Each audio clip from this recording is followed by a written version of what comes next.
అతిపెద్ద షాపింగ్ ప్రపంచం సిఎంఆర్ మన నంద్యాలలో ప్రముఖ సినీ తారలచే డిసెంబర్ 6న గొప్ప ప్రారంభం. నమస్తే, నేను Keshav. Welcome to Suman TV. ఆంధ్రప్రదేశ్లో ఇప్పుడు ట్రెండింగ్లో ఉన్న నినాదం సీజ్ ద షిప్. అయితే ఎప్పుడు సీజ్ అవుతుంది అనేటువంటి ప్రశ్న ఉదయిస్తుంది. కాకినాడ కేంద్రంగా జరుగుతున్నటువంటి ప్రతి వ్యవహారం వెనుక ఒక మాఫియా ఉందని చాలా బలంగా అధికారంలో ఉన్నటువంటి కూటమి నాయకులు ఆరోపిస్తున్నారు. ఇందులో నిజమెంత, అలానే చర్యలు తీసుకోవడానికి కేంద్ర ప్రభుత్వం సిద్ధంగా ఉందా? ఎందుకంటే పోర్టు ద్వారా జరుగుతున్నటువంటి అక్రమ రవాణా విషయంలో దేశ భద్రతకి ముప్పు వచ్చేటువంటి అంశాలు కూడా ఉన్నాయని డిప్యూటీ సీఎం పవన్ కళ్యాణ్ పదే పదే చెప్తున్నారు. ఈ అంశాలను విశ్లేషించేటువంటి ప్రయత్నం చేద్దాం. మనతో పాటు బీజేపీ అధికార ప్రతినిధి రవికిరణ్ గారు ఉన్నారు. రవికిరణ్ గారు నమస్కారం. నమస్కారం సార్, కేశవ్ గారు. రవికిరణ్ గారు, కాకినాడ కేంద్రంగా, మీరు కాకినాడ వాస్తవ్యులు, కాకినాడ కేంద్రంగా రాజకీయం నడుస్తుంది మొత్తం. అసలు ఏం జరుగుతుంది? కొంతమంది ఏమో షిప్ని సీజ్ చేయమంటారు, కొంతమంది ఏమో అసలు పోర్టునే సీజ్ చేయాలంటున్నారు. ఏం జరుగుతుంది? ఇప్పుడు కేశవ్ గారు, ఇప్పుడు మీకు తెలియదు కాదు, ఈ రేషన్ బియ్యం మాఫియా అనేది ఒక పుష్కర కాలంగా జరుగుతుంది. ప్రభుత్వాలు ఏదైతే పుష్కర కాలంగా జరుగుతుంది.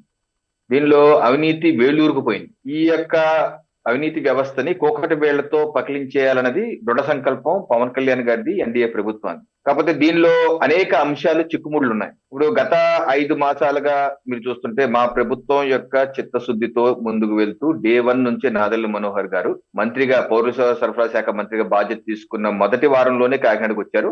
జూన్ మాసంలోనే 25,000 టన్నుల పీడిఎస్ బియ్యాన్ని సీజ్ చేశారు, పట్టుకున్నారు ఇక్కడ కాకినాడ చుట్టుపక్కల ఉన్న గోడౌన్లు. సో అప్పటి నుంచి ఇప్పటి వరకు దాని మీద నిరంతరంగా పోరాటం చేస్తున్నారు. మొన్న పవన్ కళ్యాణ్ గారు శుక్రవారం కాకినాడకు వచ్చి సముద్రంలో వెళ్లి చూడటం అన్నది అది పీక్స్. నాకు తెలిసి భారతదేశ చరిత్రలో ఏ రాష్ట్ర ఉప ముఖ్యమంత్రి అలా, లేకపోతే ముఖ్యమంత్రి అలా చేసింది లేదు. దాన్ని బట్టి ఇట్ షోస్ హిస్ కమిట్మెంట్, ప్రభుత్వం యొక్క కమిట్మెంట్. అయితే దీనిలో ముడిపడి ఉన్న అంశాలు కూడా మనం మీ ద్వారా ప్రజలకి విశ్లేషించే ప్రయత్నం చేద్దాం. ఇప్పుడు నాదెళ్ల మనోహర్ గారు చెప్తున్నారు 25,000 టన్నులు మేము సీజ్ చేశాం. ఆ తర్వాత కోర్టుకు వెళ్ళింది, కోర్టు దగ్గర బ్యాంక్ గ్యారంటీ ఇచ్చారు, అది రిలీజ్ చేసేసాం. ఎందుకంటే అది ఎసెన్షియల్ కమోడిటీస్ యాక్ట్ 1955 కింద వస్తుంది. అంటే నిత్యావసర వస్తువులు అలా పెట్టుకుంటే మురిగిపోతే కంపు కొట్టేస్తారు. అందుకని బీజీ కట్టేసి రిలీజ్ చేస్తారు. ఆ రిలీజ్ చేసిందే ఇప్పుడు స్టెల్లా షిప్ లో కూడా ఉంది అని చెప్తున్నారు. అంటే మౌలికంగా ఏమొస్తుందంటే ఈ యొక్క రేషన్ బియ్యం పట్టుకున్నప్పుడు మన చట్టాలు అంత బలంగా లేవు అన్నది తేటతెల్లం అవుతుంది. ఎందుకు కేవలం బీజీ లేకపోతే 6A case, essential commodity act లో సెక్షన్ 6A కేసు పెడతారు. 6A అంటే ఏంటంటే చిన్న కేసు, అది కలెక్టర్ కోర్టులోనే, మ్యాజిస్ట్రేట్ దగ్గరే వెళ్తే కోర్టుకు కూడా వెళ్దాం, జిల్లా కోర్టుకి వెళ్దాం. కలెక్టర్ ఫస్ట్ మ్యాజిస్ట్రేట్ కింద ఆయన రిలీజ్ చేసే అవకాశం ఉంటుంది. ఆయన రిలీజ్ చేస్తారు. అలా ఉంది చట్టం. సో మనం దాన్ని ఆపాలి. దీని మీద ఉక్కుపాదం ఏంటంటే ముందు చట్ట సవరణ చేయాలి. చట్ట సవరణ చేసి కఠినమైన చట్ట, ముఖ్యమంత్రి గారు ఏమంటున్నారు, భూ కబ్జాలు చేస్తే పీడీ యాక్ట్ పెడతా ఉంటున్నారు. అలాగే రేషన్ బియ్యం అమ్మటం కొనటం నేరం, ఒకవేళ చేస్తే పీడీ యాక్ట్ పెడతారా? లేకపోతే పట్టుకున్నటువంటి గోదాముల్ని మొత్తం ఆక్షన్ వేసి అమ్మేస్తారా? పట్టుకున్న లారీని మొత్తం ఆక్షన్ వేసి అమ్మేసేస్తారా? ఏం చేస్తారన్నది కొత్త చట్టం చేసి ఈ యొక్క మాఫియాల యొక్క వెన్ను విరిచి చట్టం చేయాలి. చట్టం చేయాల్సింది ఎవరు? కేంద్ర ప్రభుత్వానికి సంబంధించి లేదా రాష్ట్ర ప్రభుత్వం చేయాలి? రాష్ట్ర ప్రభుత్వం, కేంద్ర ప్రభుత్వం సంబంధం లేదు. ఇదో కేంద్ర ప్రభుత్వం గింజ రైతు దగ్గర నుంచి కొనేది కేంద్ర ప్రభుత్వం. ఆహార భద్రత చట్టం ఉందండి, నేషనల్ ఫుడ్ సెక్యూరిటీ యాక్ట్. దాని ప్రకారం దేశంలో ఉన్నటువంటి 80 కోట్ల మందికి ఉచితంగా రేషన్ ఇవ్వాలనేది కేంద్ర ప్రభుత్వం కమిట్మెంట్. 80 కోట్ల మందికి ఇస్తున్నారు, దానికి లక్షల కోట్ల రూపాయలు ఖర్చు చేస్తారు. మన రాష్ట్రంలో కూడా ప్రతి గింజ కొనేది కేంద్ర ప్రభుత్వమే 40 రూపాయలు పెట్టుకుంటున్నారు రైతుకి. దానికి రూపాయి 2 రూపాయలు రాష్ట్ర ప్రభుత్వం రవాణా ఛార్జీలు. ఆ తర్వాత అది మిల్లర్కి ఇస్తారు, సిఎంఆర్ రైస్కి ఇస్తారు, సిఎంఆర్ FCAకి ఇస్తారు. FCA నుంచి మళ్ళీ పేదలకే వెళ్ళిపోతుంది. మన కాకినాడ జిల్లాలో కొన్న బియ్యం కాకినాడ ప్రజలకి వెళ్ళిపోతుంది. సో అదంతా రాష్ట్ర ప్రభుత్వ రెస్పాన్సిబిలిటీ. కొనటం ఇవ్వటం వరకే కేంద్రం, దాని కష్టం మిల్లికి FCAకి ఇవ్వటం, మళ్ళీ ఇవ్వటం రాష్ట్ర ప్రభుత్వం. ఈ చట్టాలు చేసుకోవడం రాష్ట్ర ప్రభుత్వం. సో ఈ పీడిఎస్ బియ్యాన్ని అక్రమంగా రవాణా ఆపాలి అంటే ఏ రకమైన చట్టాలు చేయాలన్నది రాష్ట్ర ప్రభుత్వం చట్టం. కానీ అంటే అధికారంలోకి వచ్చినప్పటి నుంచి దాదాపు 55,000 మెట్రిక్ టన్నులు లెక్క చెప్తున్నారు. రకరకాలుగా రాష్ట్ర వ్యాప్తంగా సీజ్ చేసినటువంటి సివిల్ సప్లైస్ బియ్యం. కానీ కేసుల విషయంలో కానీ, చర్యలు తీసుకునే విషయంలో కానీ ఎక్కడా కూడా ప్రోగ్రెస్ లేదు. అంటే ఇవన్నీ కూడా కలెక్టర్స్ ఆదేశాల మేరకు మళ్ళీ రిలీజ్ అయిపోతున్నట్టుగానే చూడాలా? ఓన్లీ హడావుడిగా సీజ్ చేయడం, మళ్ళీ రిలీజ్ చేయడం, అంతే జరుగుతుందా రాష్ట్ర వ్యాప్తంగా ఈ 5 నెలల్లో? మీరు జర్నలిస్ట్ కదా సార్, పుష్కర కాలంగా ఒకసారి గుర్తు చేసుకోండి. ఏ దాంట్లో అన్నా సరే రేషన్ బియ్యం పట్టుకున్న దాంట్లో పలానా వాళ్ళని అరెస్ట్ చేశారు, పలానా వాళ్ళు జైలు శిక్ష పడింది, ఎప్పుడన్నా విన్నారా మీరు? లేదు, ఇదివరకు లేదు. ఏం లేదు కదా, ఎందుకంటే చట్టం లేదు. అందుకే వదిలేస్తారు, వచ్చేస్తారు, ఏమి అవ్వదు అక్కడ. అందుకే చట్టాలు చేయాలంటున్నాను. మీరు ఎంత నేను అన్నాను, నేను అందుకనే పవన్ కళ్యాణ్ గారి కవి ఈ యొక్క వటవృక్షాన్ని విషవృక్షాన్ని పెకలించి వేసే సత్తా కేవలం పవన్ కళ్యాణ్ గారికి ఉంది, మా ప్రభుత్వానికి ఉంది. నరేంద్ర మనోహర్ పనిచేస్తారు. ఇప్పుడు ఉదాహరణ మీకు చెప్తాను, సీజ్ ద షిప్ అని. సీజ్ అవుతుందా లేదా? షిప్ సీజ్ అవుతుందా లేదా చెప్పండి. షిప్ సీజ్ అవుతుందా లేదా? అదే అన్న, ఇప్పుడు వరకు సీజ్ కాలేదు. దానికి ఏంటంటే మీకు మీ ద్వారా వీక్షకులు చెప్పేది సాంకేతికమైన సమస్యలు ఏంటి చెప్తాను. ఇప్పుడు కాకినాడ పోర్ట్ లోనే ఆగస్టు 5వ తారీఖు నాదెళ్ల మనోహర్ గారు వచ్చి ప్రెస్ మీట్ పెట్టి ఇక్కడ కాకినాడ పోర్ట్ బయట ఈ యొక్క రేషన్ బిల్ వెళ్ళకుండా చెక్ పోస్టులు పెడుతున్నామని చెప్పి అన్నారు. చెక్ పోస్టులు పెట్టారు. ఆగస్టు 5వ తారీఖు నుంచే ఉంది. ఆ తర్వాత ఇంకో 2 చెక్ పోస్టులు కూడా పెట్టారు. 3 చెక్ పోస్టులు ఉన్నాయి మొత్తం పోర్టులకు వెళ్ళకుండా. మరి 3 చెక్ పోస్టుల దగ్గర ఉన్నది ఎవరు? రాష్ట్ర ప్రభుత్వ పోలీసులు, పౌర సరఫరాల శాఖ, రెవెన్యూ సిబ్బంది ఎందరూ ఉన్నారు కదా. మరి ఎందరం దాటి పోర్టులకు ఎందుకు వెళ్ళింది? ఎలా వెళ్ళింది రేషన్ బియ్యం పోర్టులకు వెళ్ళటం? మరి వీళ్ళ మీద తీసుకున్న చర్య ఏంటి? ఈ రోజు మా జిల్లాకు సంబంధించిన డిఎస్ఓని ట్రాన్స్ఫర్ చేశారు అంతే. ప్రసాద్ గారు ట్రాన్స్ఫర్ చేసింది రాష్ట్ర ప్రభుత్వం. అది ఎంత పెద్ద ఫెయిల్యూర్ అయితే ట్రాన్స్ఫర్ అంటే సస్పెండ్ చేసి విచారణ ఎందుకు చేయరు? సస్పెండ్ చేయాలి కదా, విచారణ ఎందుకు చేయరు? ట్రాన్స్ఫర్ చేసి మెయిన్ ఆఫీస్కి రమ్మన్నారు. అదొక ల్యాబ్స్. రెండో ల్యాబ్స్ పోర్టులోకి వెళ్ళిపోయాక పోర్టులో చట్టాలు ఎవరు అక్కడ చూస్తారు? కస్టమ్స్ చూస్తారు. ఏం చూస్తారు? వచ్చిన మెటీరియల్ ఈజ్ ఇట్ ప్రొహిబిటెడ్ లిస్టా, అవునా కాదా, ఇది నిషేధిత జాబితాలో ఉందా లేదా అని చూస్తారు. ఇప్పుడు మీకు చూపిస్తాను. Minister of commerce and industries, ఈ department of foreign trade 28 September 2024 ఇచ్చిన నోటిఫికేషన్. ఈ నోటిఫికేషన్ లో చాలా ఇది ఆన్లైన్ లో ఉంది, ఎవరన్నా వెళ్ళి చూడండి. డిజిఎఫ్టి వెబ్సైట్ లో ఇంపోర్ట్ చేసుకునే దాని నిషేధాలు ఏంటి, ఎక్స్పోర్ట్ చేసిన నిషేధాలు ఐటమ్స్ విడివిడిగా ఉంటుంది. అది 40 పేజీలు, ఇది 40 పేజీలు. దీనిలో సెప్టెంబర్ 28వ తారీఖు ఇచ్చిన నోటిఫికేషన్ ఏంటో తెలుసా? బాసుమతి కానీ ఏ రైస్ అయినా ఎక్స్పోర్ట్ చేసుకోవచ్చు, ఇది ఫ్రీ ఫర్ ఎక్స్పోర్ట్.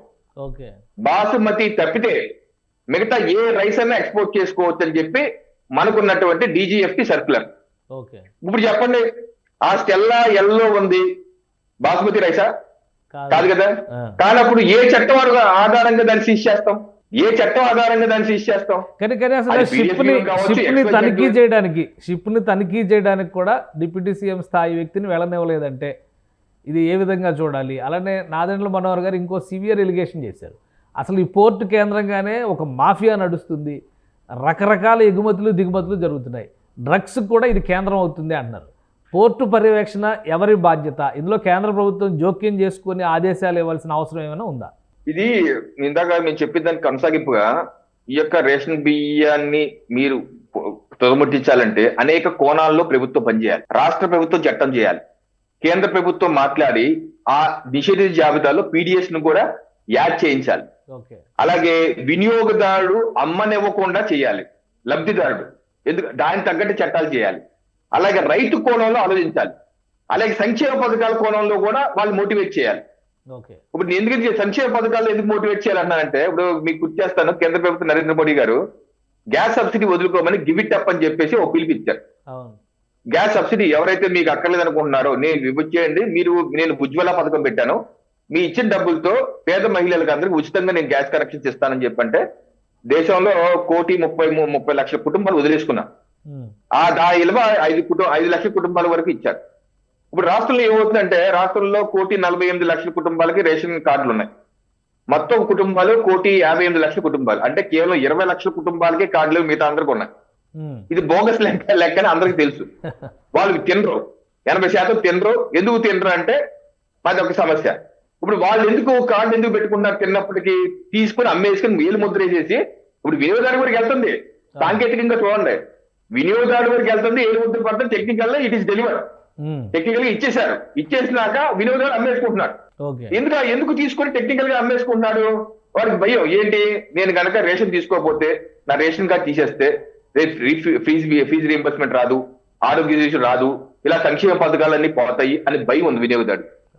మీరు కనుక ఆ భయాన్ని పవన్ కళ్యాణ్ గారు అడ్రస్ చేసి ఏ రకంగా నరేంద్ర మోడీ గారు దేశ ప్రజలు మోటివేట్ చేశారో, పవన్ కళ్యాణ్ గారు చంద్రబాబు నాయుడు గారు రాష్ట్ర ప్రజలు మోటివేట్ చేసి మీరు అది ఇచ్చేసినంత మాత్రాన మీ సంక్షేమ పథకాలకు వచ్చి డోకా లేదు, దానికి దీనికి డీలింక్ చేస్తున్నాను, సో దయచేసి వినమ్రంగా విజ్ఞప్తి చేస్తున్నాను, మీరు ఇచ్చేయండి అంటే తప్పనిసరిగా లక్షలాది మంది వెనక్కి సరెండర్ చేసేస్తారు. అలా కొంతవరకు సమస్య సాల్వ్ చేసే అవకాశం కూడా ఉంది. అలాగే వినియోగదారుడు అమ్మేసుకోకుండా దాని ప్రకారం చట్టం చేసే అవకాశం ఉంది. అలాగే రైతుకి నువ్వు చెప్పాల్సింది, ఇప్పుడు నేను చెప్పాను ఇందాక, కాకినాడలో పండించే బియ్యాన్నే లబ్ధిదారుకి ఇస్తున్నాం. ఇప్పుడు రైతు ఎందుకు దొడ్డ బియ్యం పండిస్తున్నాడు, ఆ పండించిన బియ్యాన్ని కాకినాడ ప్రజలు ఎందుకు తింటలేదు? ఉమ్, అనంతపురంలో లేకపోతే వేరే ఊళ్ళో పండించిన బియ్యం అక్కడ ఆ జిల్లాకి ఇస్తారు కదా, వాళ్ళు ఎందుకు తింటలేదు? తినే బియ్యం ఎందుకు పండించట్లేదు? ఇది ఆలోచించాలి ప్రభుత్వం.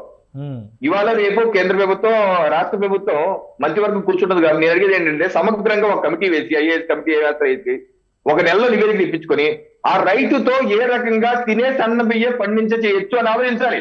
రైట్. వాళ్ళకి వచ్చే ఇబ్బంది ఏంటి? ఇటీవల అసెంబ్లీలో మా ప్రభుత్వం చెప్పింది, పల్లె బాటని కార్యక్రమం పెడుతున్నాం, శాస్త్రవేత్తలు సహా గ్రామాల్లోకి వెళ్తాను. నేను రిక్వెస్ట్ చేసేది ఏంటంటే, మీరు ఈ అంశాన్ని ముడిపెట్టుకొని ఎందుకు నెంబర్ల బియ్యం పండిస్తున్నారు, దానివల్ల వినియోగదారు తినకుండా అమ్మేసుకుంటున్నాడు.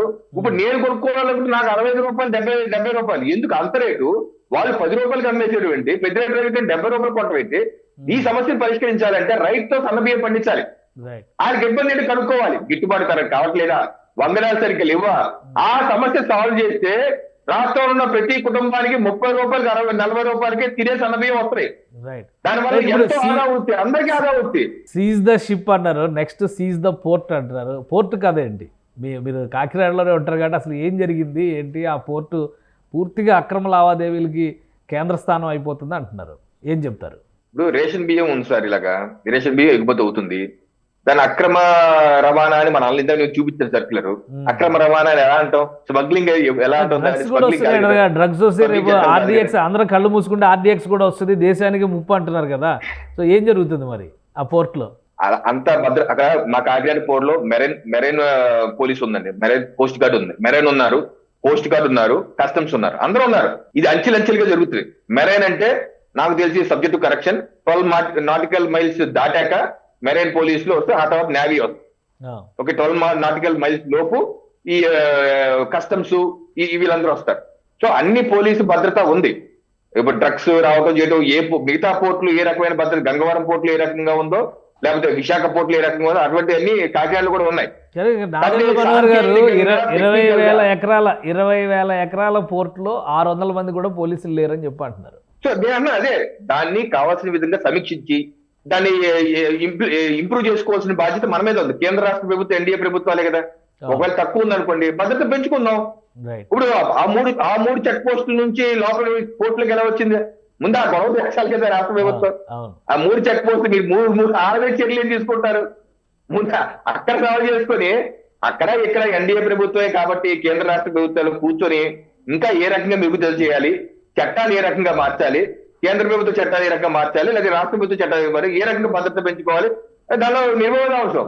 గత 2017-18లో కూడా కేంద్ర ప్రభుత్వం యాంకరేజ్ పోర్ట్ యొక్క ఆధునీకరణకి 100 కోట్లు ఇచ్చారండి. ఆధునీకరణ జరిగింది కూడా మోదీ గారి ప్రభుత్వం ఇచ్చిన డబ్బులతో ఆధునీకరణ జరిగింది. సో తప్పనిసరిగా అక్కడ ల్యాబ్సెస్ ఉంటే రాష్ట్ర ప్రభుత్వం కేంద్రానికి తెలియజేయాలి, దాన్ని బిల్డప్ చేసుకోవాలి, స్ట్రెంగ్థెన్ చేసుకోవాలి. వారు భయపడుతున్నట్టు నార్కోటిక్స్ అటువంటి రాకుండా చేయాలి. తప్పనిసరిగా దానిలో నిర్వివాదాలు, ఎందుకంటే ఇంకో విషయం ఏంటంటే, ఇప్పుడు అధికారం మార్పిడి జరిగి 5 నెలలు అవుతుంది.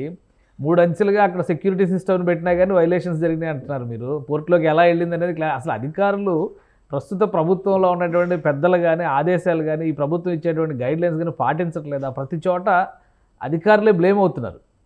ఒక నిర్ణయం ఎలా తీసుకుంటే అమలు చేసే విధానం మరొకలా ఉంటుంది. పోలీసులు అరెస్టుల దగ్గర నుంచి, రాంగోపాల్ వర్మ అరెస్ట్ నోటీస్ ఇచ్చిన దగ్గర నుంచి చూస్తే ప్రతి చోట పోలీసుల వైఫల్యం, అధికారుల వైఫల్యం ఇదే కనిపిస్తుంది. ఎందుకని ఇంకా 5 నెలలు అయినా కానీ యంత్రాంగం పైన కూటమి ప్రభుత్వానికి గ్రిప్ రాలేదా?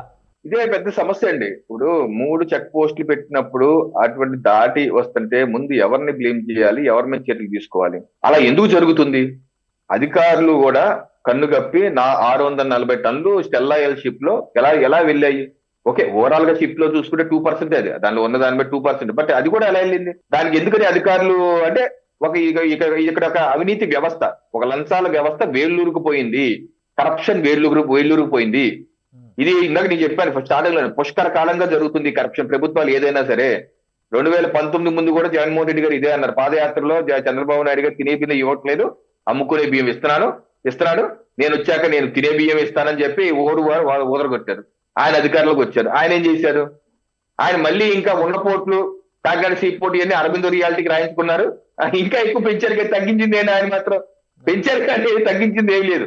సో అందుకనే ఈ యొక్క ప్రభుత్వాలకు ఏ ప్రభుత్వం అనేది జరుగుతుంది. సో అందుకని దీన్ని బ్రేక్ చేయగలిగే సత్తా కేవలం పవన్ కళ్యాణ్ గారికి మాత్రమే ఉంది. నిజాయితీగా పనిచేస్తారు కాబట్టి ఇందాక చెప్పినట్టు అన్ని కోణాల్లో దీన్ని ఆలోచించి పరిష్కరించాలి. ఇది కొండనాలకి వేస్తే ఉన్ననాలకి ఊళ్ళ పరిస్థితి రాకూడదు. ఇప్పుడు ఒకటి వినియోగదారికి మనకు ఇవ్వలేదు అనుకోండి, వినియోగదారికి గోల పెడతారు. కొంతమంది అంటారు వినియోగదారికి ఇవ్వటం ఎందుకు, డబ్బులు ఇచ్చేయండి అని. డబ్బులు ఇచ్చేయచ్చు కదా, వినియోగదారికి బియ్యం ఇవ్వటం ఎందుకు అమ్ముకుంటున్నప్పుడు అంటారు. అలా బియ్యం ఇచ్చే అలా డబ్బులు ఇచ్చేదానికి నేషనల్ ఫుడ్ సెక్యూరిటీ యాక్ట్ ఒప్పుకోదు. ఒకవేళ అలా చేయవలసిన పరిస్థితి వస్తే రైతుల దగ్గర కొనేది ఎవరికి, మళ్ళీ కేంద్రం కొని అక్కడ ఇవ్వాలి. రైతుల దగ్గర కొంట మానేస్తారు కేంద్రం. డబ్బులు ఇవ్వదు కేంద్రం, 10 రూపాయలు 15 రూపాయలు అంటది. మళ్ళీ ఉన్న సమస్య కొత్త సమస్య వస్తాయి, రైతు జుబాలు వస్తాయి, రైతు దగ్గర కొనేది ఎవరు, ఇవన్నీ వస్తాయి. అందుకనే ఇది ఒక చైన్ రియాక్షన్. దీన్ని సమగ్రంగా ఆలోచించి పరిష్కరిస్తే ఒక 4-5 సంవత్సరాలకి ఒక కొలిక్కి వస్తుంది. అంతేగాని ఈ రోజు పక్కన ముందేస్తే అయిపోయే సమస్య కాదు. అందుకే నేను అన్నాను, ఒక సమగ్రంగా అధ్యయనం చేసి అన్ని కోణాలు, ఇందాక నేను చెప్పినట్టు అన్ని కోణాలు, రైతులు ముందు అసలు సంక్షేమ పథకాల నుంచి డీలింగ్ చేయండి. ముందు అసలు సంక్షేమ పథకాల నుంచి ఈ రేషన్ బియ్యాన్ని డీలింగ్ చేస్తూ ప్రభుత్వం వాళ్ళకి ఎడ్యుకేట్ చేసి, పవన్ కళ్యాణ్ గారు, చంద్రబాబు నాయుడు గారు డీలింగ్ చేసి, అబ్బాయి మీకేం అవదు, మీరు సంక్షేమ పథకాలు మీరు వదిలేసుకోండి, మీ పేరు మీదే మీ రోడ్లో గొంతులు పొడుస్తాం, మీ పేరు మీదే మీ ఊళ్ళోనే ఏదో కార్యక్రమం చేస్తాం అన్నారు అనుకోండి, వస్తారు. కొంతమంది రేషన్ కార్డులు మాకు అక్కర్లేదని చెప్పి ముందుకు వస్తాయి. ఎందుకంటే 1,48,00,000 మందికి కుటుంబాలకి రేషన్ కార్డులు ఏంటంటే తెల్ల రేషన్ కార్డులు. ఇది బోనస్ నెంబర్ కదా, మాకు అందరం తెలుసు కదా. పెద్ద పెద్ద రైస్ మిల్లర్ దగ్గర కూడా ఉన్నాయి రేషన్ కార్డులు. అది ఏమన్నా ముట్టుకుంటే రాజకీయం. థ్యాంక్ యూ రవికిరణ్ గారు విశ్లేషణ అందించినందుకు. ఇది పీడిఎస్ బియ్యం తరలింపు వ్యవహారానికి సంబంధించి చాలా క్లియర్గా చట్టాల్లో ఉన్నటువంటి లోపాలని, లొసుగుల్ని ఉపయోగించుకునే మాఫియా రాజ్యం వెళ్తుందని రవికిరణ్ గారు విశ్లేషిస్తున్నారు. ఇక పవన్ కళ్యాణ్ కూటమి ప్రభుత్వం తలుచుకుంటే ఖచ్చితంగా ఒక కఠినమైనటువంటి చట్టం తీసుకురావడం ద్వారా 3 అంచెల వ్యవస్థ, అటు వినియోగదారుడికి ఇటు రైతుకి కూడా లాభం చేకూరేలాగా జాగ్రత్తలు తీసుకుంటే ఇవి దారి తప్పకుండా జాగ్రత్త పడవచ్చని సూచిస్తున్నారు. ఇది special discussion. Keep watching. Suman టీవీలో మీ పర్సనల్ అండ్ బిజినెస్ ప్రమోషన్స్ కోసం కింది నెంబర్కి కాంటాక్ట్ చేయండి.